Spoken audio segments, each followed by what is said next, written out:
Grab the controller, sit your ass in the sofa. It's game time, baby. Crying Gamer. What's up, YouTube? It's your boy Crying Gamer in the building, baby. And if you don't know, now you know. Welcome to I Just Saw. I just saw Ghost in the Shell, the live adaptation film to the 1995 film anime Ghost in the Shell. An awesome Japanimation. Go check this anime out if you get an opportunity to do so. Let's put it over there and let's talk about the live adaptation of the US adaptation to the film starring Scarlett Johansson and Takeshi Kitano. First of all, I want to say regarding the controversies around Scarlett Johansson playing Makoto, yes, they probably would have been better. Well, not probably. They would have been better finding a better ethnicity to play the role of Makoto, but it is what it is. It's Hollywood. But did she do a good job with the role that she was given, or the role that she took? Yes, she did. Salute to her. Because it's a tough role. You're playing robot. You're playing human. So you have to balance the line between human. You don't want to be too over dramatic. You don't want to be too under dramatic where you're boring. But I think she captured it. She captured it just right. Salute to Scarlett Johansson, and you look good in that camouflage suit, by the way. So moving on to the cinematography of the film, man. This film is one of the most breathtaking films that I have ever seen as regards to the blending together of CGI in the real world. And it is a joy to watch. It is eye orgasm, I'm telling you. The way the colors are contrasted, the neon lights in the city, the way the video, the way it's shot, it is great, man. Salute to the way that this movie was shot and the way it looks. It is phenomenal.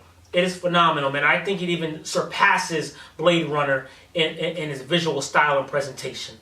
Let's move on to the story real quick. There are no spoilers, so I will be very vague. Ghost in the Shell, the live adaptation, is based on the anime, and the anime dealt with the lady by the name of Makoto, who was in an accident, and her body was rebuilt. They took the mind, took the soul, put it into a cybergenetic, almost like a Terminator type of thing, to make the perfect weapon.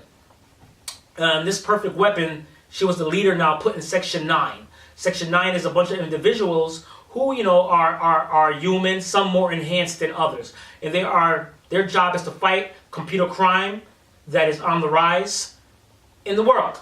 Simple as that. So that's just the base level on a simplistic level. But behind the movie, hence Ghost in the Shell will be the robotic body, and the ghost will be the soul. Okay? And during the movie, it hints on what really makes you human. Is really enhancements really good? Is suppressing the human emotion making you better or making you worse? So these are questions that in the movie, they hint at. In the anime, they get a little more in depth with it, but they kind of try to make it simplistic for this generation. For those that don't want to sit through the psychology of the old anime, which I recommend go see the anime because they do a really good job.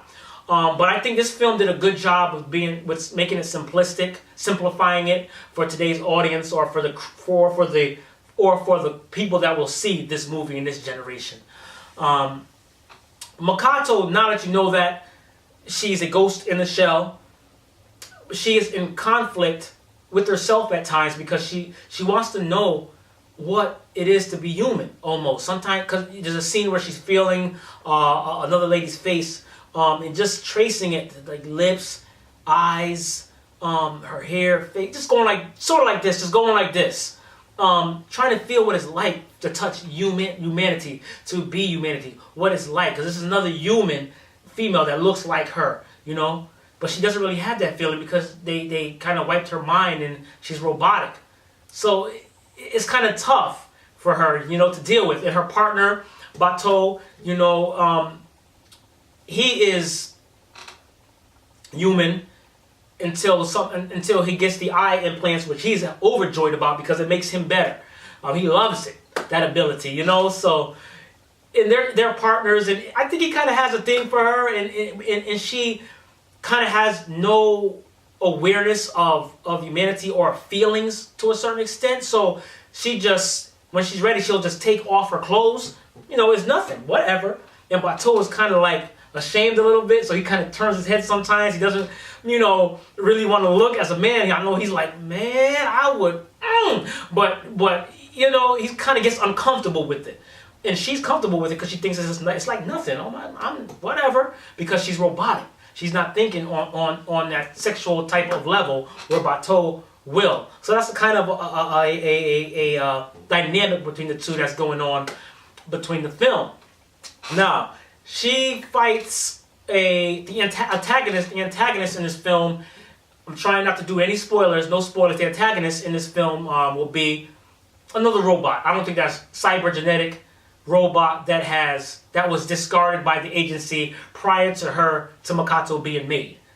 I'm gonna leave it at that.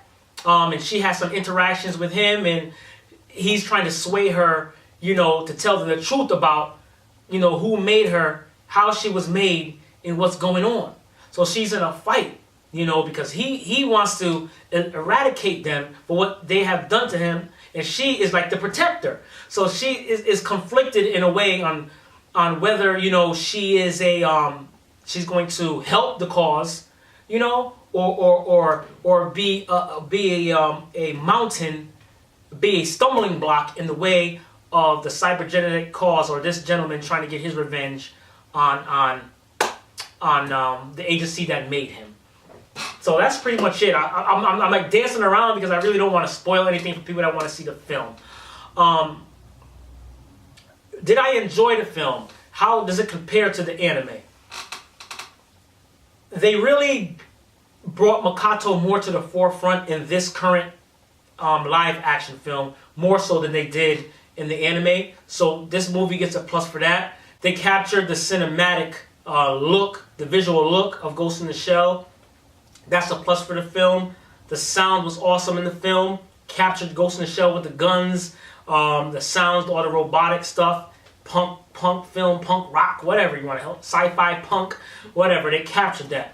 The film didn't trump the emotional aspect of the anime. The anime definitely was a lot deeper than this film. This film was simplistic, pretty much just an action film, and they touched upon some aspects of the emotional conflict between the melding of the ghost in the shell, the soul, and robotics together, what makes you really human.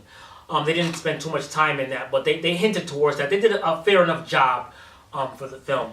The action was shot good. I enjoyed watching the action scenes. I think the anime action scenes were better, but they did a good job of trying to capture. They took different scenes from the original film and also the Shadow Complex, standalone complex for Ghost in the Shell anime. And kind of just put them together in the film. And in the end, when it ended, you see her camouflage. That's straight from the original film. So it's almost as if this is a prequel to what happened. They're showing Makato, how she became Makato. So I'm looking forward to a part 2. I think there will be a part 2 to the film. Should you go out and see this film? If you're a fan of the Ghost in the Shell animes, definitely go out and check it out. I think fans of the series will enjoy this for what it is. Don't compare it too much to the anime because you will be disappointed. But know that they did a good job of taking bits and pieces and bringing it up to this time for this audience. Oh, by the way, the sound, the music track is also phenomenal. Good job with the music in the movie. So I enjoyed the film for what it was. Everything is entertainment. We can't be so stringent, so screw-faced about movies. All in all, in the end, it's entertainment. So was this film entertaining to watch? It was entertainment for a majority of the film. Sometimes it slowed down to the point where, man, could we just get some more action going here? But once it picked back up, I said it shut down for about 15 minutes as far as, slowed up on the action. But it is what it is. I enjoyed the film, man. I'm a fan of the Ghost in the Shell. Go see the movie. Wait for it to come on Blu-ray. I think on the sheer fact of how visually stunning this film looks, it is a masterpiece visually, man. So wait for it to come on Blu-ray. Pick it up on Blu-ray, add it to your collection. I can't wait to pick mine up on 4K. I think it's gonna look great. I hope you enjoyed the review. So, all in all, should you see this film? Should you buy this film on Blu-ray? If you're a fan of the Ghost in the Shell series, absolutely. Go purchase this film when it comes on Blu-ray. 4K this film. I'm telling you, 4K this film because it looks phenomenal. And I think it's a good film. They did a good job. You know, is it revolutionary? Is it the greatest film? Is it the greatest adaptation to the anime? No, but it's the best one that we have. Okay? In regards to Ghost in the Shell. So, go check it out. If you just like a good watch, good action film, it's a good watch. Sci-fi in action, it's a good watch. So I recommend the film. I recommend the film. I would give it about a, if I had to score it, I would give it about a 78. 78 out of 100. So, do I recommend this film to you? If you are a fan of the Ghost in the Shell anime, the series, why not? Go check it out. It's not going to hurt. It's the live adaptation to one of your favorite animes. And I think they did a very good job of trying to adapt it in this generation without all the blah, blah, blah, you know, the deep thought, which I missed. I would have loved them to examine or to dive deeper into the emotional aspect of humanity and the soul aspect, but they touched on it a little bit. The action was good. It looked good. The acting was good as far as trying to act robotic and human at the same time. So I think it was overall, it's a good, entertaining film to watch. So go watch it. I think you will enjoy it for what it is. But make sure, if you watch this, go see the anime that it was based off of, the 1995. And I think you will have an appreciation for the anime, and you will have an appreciation for what they're trying to do with Ghost in the Shell. This is definitely a prequel, before just showing us who Makoto was, how she became Makoto, and hopefully that they will improve upon what they are doing right now and give us a part 2 to this. I would definitely go out and see it. So, hit the subscribe button, hit the like button, make sure you turn on your notifications so you can get all the videos from Crying Gamer, and I will see you on the next video. Peace.